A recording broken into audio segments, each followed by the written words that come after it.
Jadi ada peraturan itu sekarang pendapatan daerah itu bisa langsung dikelola oleh masing-masing daerah provinsi, daerah kabupaten ya, maaf. Jadi memang momen ini juga kita ingin menaikkan PAD daerah ya, bersama dengan rekan-rekan dari Dispenda, kemudian rekan-rekan dari Bapenda begitu. Karena memang dari Dinas Bapenda ini baru ya, baru dibentuk. Ya tujuannya untuk itu, kita punya PAD itu supaya meningkat. Karena memang peraturannya baru. Ya di momen itu sendiri kita dari Satlantas juga sebagai ujung tombak penindakan terhadap pelanggaran lalu lintas ya.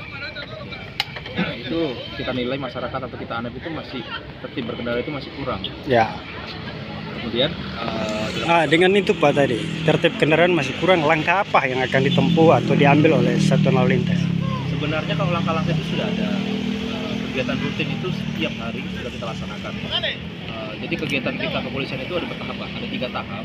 Yang pertama itu preemptif, ya, kemudian preventif, kemudian yang ketiga itu represif. Sedikit saya jelaskan, preemptif itu kita upaya-upaya sosialisasi yang menyadarkan masyarakat melalui soft approach ya, pendekatan yang lunak.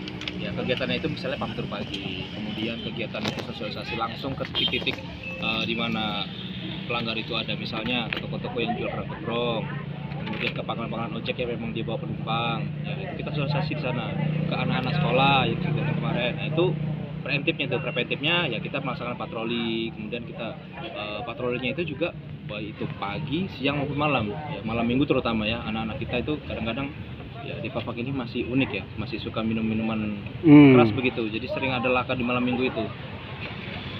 Terus yang kegiatan yang terakhir itu sebagai upaya terakhir ya, upaya terakhir sebagai final itu ya tadi Gakum tadi secara represif. Ya Gakumnya apa? Ya ini Pak, penindakan. Penindakan ini memang dalam undang-undang itu memang boleh sebagai upaya terakhir kita untuk menyadarkan masyarakat. Kemudian Pak, terkait dengan kendaraan-kendaraan yang mungkin plat luar, Ya. yang juga tidak memiliki dokumen atau bisa dikatakan ilegal atau bodong, Ya.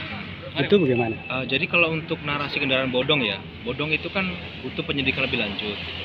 Sekarang indikator kita bisa mengatakan bodong itu tidak segampang itu sebenarnya. Jadi khusus untuk kendaraan luar itu sah-sah saja dipakai di Fak-Fak, tapi dalam undang-undang lalu lintas itu jelas selama dia dipakai 3 bulan berturut-turut itu wajib dimutasi. Ya dimutasi bagaimana? Maksudnya harus dibalik nama. Dia dibalik nama, pengurusannya di mana? Di Samsat. Ya, jadi kendaraan itu digunakan di Fak-Fak, dia nanti dimutasi Fak-Fak, nanti hasil dia pembayar pajak itu akan memberikan dampak yang lumayan bagi PAD Fak-Fak. Jadi secara gampang ya, selama kendaraan itu ada identitasnya itu, misalnya kita dicek di sistem ada ya, itu tidak boleh dikatakan bodong. Cuman kalau misalnya kita lagi pemeriksaan kendaraan, masyarakat itu tidak bisa menunjukkan identitas kendaraan, itu patut diduga. Ya, jadi bukan kendaraan bodong tapi patut diduga.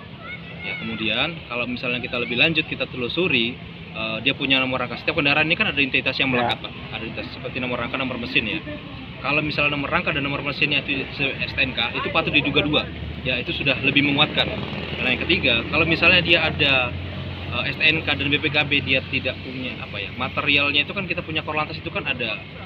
Ya, saya tidak bisa jelaskan secara ini ya, karena memang ini ranah kita. Material itu kita tanda kutip tidak asli, ya pembuktiannya itu kita bisa buktikan itu Pak. Kita punya alat itu, ada, ya, kita bisa saya follow up lah. Ya, karena itu memang kita punya senjata itu patut diduga 3. Itu kita sebenarnya seorang penyidik itu wajib itu sudah patut diduga, tinggal kita BAP saja. Benar nggak itu kendaraannya itu punya dia, kemudian apa punya mereka. Jadi itu sudah sangat-sangat sudah sangat meyakinkan kita bahwa kendaraan itu tidak teridentifikasi dengan baik. Jadi sebenarnya kalau narasi bodong itu kan narasi gampang saja. Ya, kalau narasi sebenarnya itu ya kendaraan yang tidak teridentifikasi dengan baik, itu saja.